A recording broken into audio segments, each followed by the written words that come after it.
Welcome to Tibet This Week, where we bring you weekly news edition on His Holiness the Dalai Lama, Tibet, and the Central Tibetan Administration. These are the headlines. His Holiness the Dalai Lama arrives in Delhi. China's growing repression leads a senior monk in Tibet to take his own life. China detains Tibetan singer for singing song for His Holiness the Dalai Lama. Tibetan Institute of Performing Arts celebrates 66th founding anniversary. Sikyong Penpa continues official tour within Himachal Pradesh. Speaker attends the closing ceremony of inter-school dialectic meet at Tsering Chauntra. Weekly Lookout, celebration of the Year of Compassion.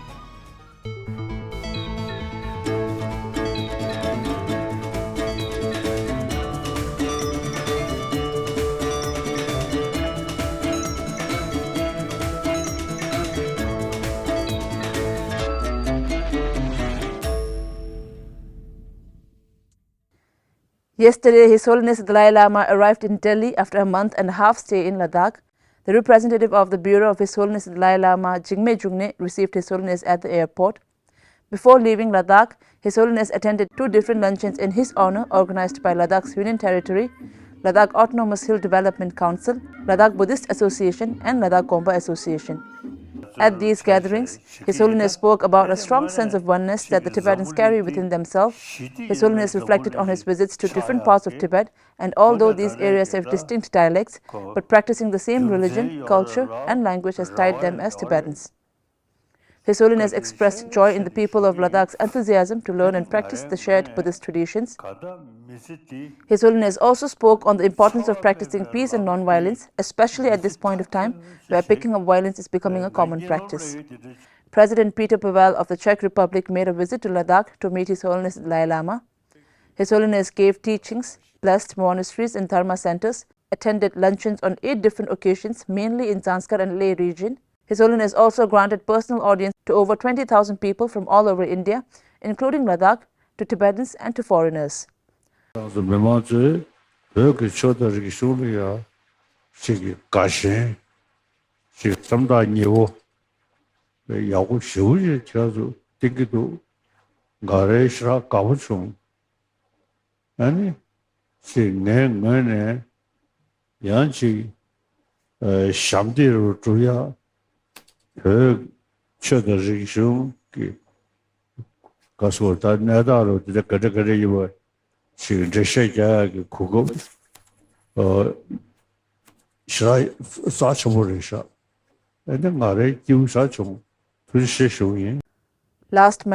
Shersang Gyatso, aged 52, a senior Tibetan monk at Tsang Monastery in Amdo, reportedly took his own life in the monastery compound due to severe restrictions imposed especially on religious activities by the Chinese government. Chinese authorities expelled all monks under the age of 18 from the monastery, and the restrictions and movements have been further intensified since His Holiness the Dalai Lama's 90th birthday earlier on July 6, according to sources. There have been regular house searches of monks and mandatory daily sessions on political indoctrination. These acts of aggravated torture disrupt the lives of the Tibetans inside Tibet and has been the lead source of self-immolations and Tibetans taking their own lives under Chinese regime. Chinese authorities have detained Pelchung in July this year for singing a song titled The Prince of Peace, a song appraising His Holiness the Dalai Lama with the renowned singer Tsukde, or widely known as Asang. Despite repeated attempts, Pelchung's whereabouts and his health condition remain unknown, causing grave concerns for his family, including his wife and their 3-year-old son. Yesterday, the Tibetan Institute of Performing Arts celebrated their 66th founding anniversary with their annual Yerki competition. The Central Tibetan Administration's leadership graced the event with Sikyong Penpa as their chief guest. Yerki Festival involves a traditional performance competition between 2 teams, with Gelu team bagging the winning title this year. Sikyong, in his address at the event, expressed concerns on the declining number of admissions at the institution and encouraged the existing staffs and students to stay committed to the promotion of Tibetan culture. Continuing his official engagements in Himachal Pradesh, Sikyong Penpa of the Central Tibetan Administration visited several educational institutions, monasteries, cultural institutions, local Tibetan markets, and Tibetan Settlement Office in Dharamsala this week. As part of the same official tour, Sikyong visited Tibetan settlements and residents in Kulu Manali, Rivalsar, and Panto last week.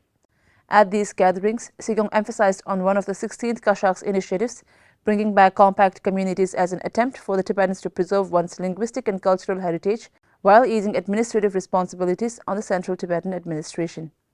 To the students, Sikyong continued to educate on the global significance of the Tibetan plateau, and to the elder generation of Tibetans, Sikyong acknowledged and thanked them for raising the next generation of Tibetans despite their rough condition at the time.